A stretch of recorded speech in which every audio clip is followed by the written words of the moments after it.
we have it totally under control.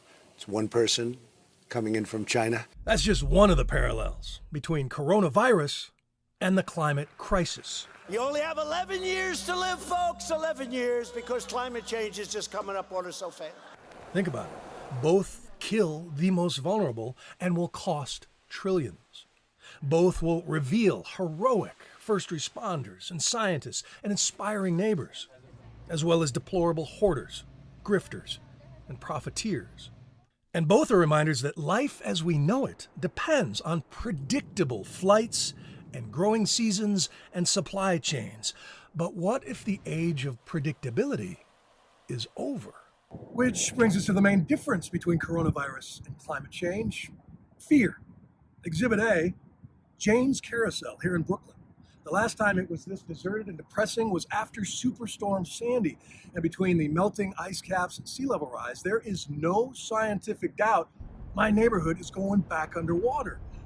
But invisible carbon dioxide molecules cannot shut down a carousel or a city or a world the way an invisible virus can, because we think we have time. Time waters down fear. But if we could go back in time, just a few months, wouldn't we take science a lot more seriously? Wouldn't we know that the countries that wait for their people to start dying before acting suffer the worst?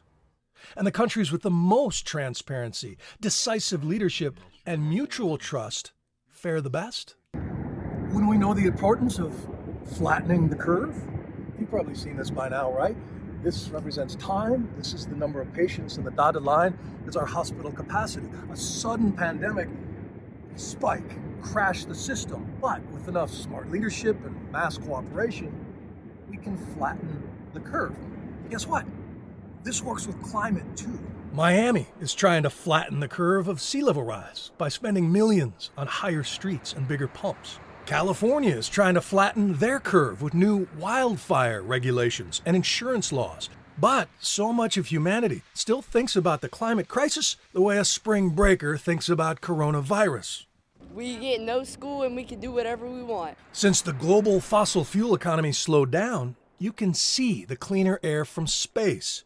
And in just a few weeks, China conserved about half as much heat-trapping pollution as Australia or the United Kingdom burns in a year. Mother Earth can bounce back if we let her. And it shouldn't take a global pandemic and recession first. Just more smart science, more smart leadership, and a sense that we're all in this together. Something to think about the next time you wash your hands for 20 seconds to save people you will never meet and life as we know it. Bill Weir, CNN, New York.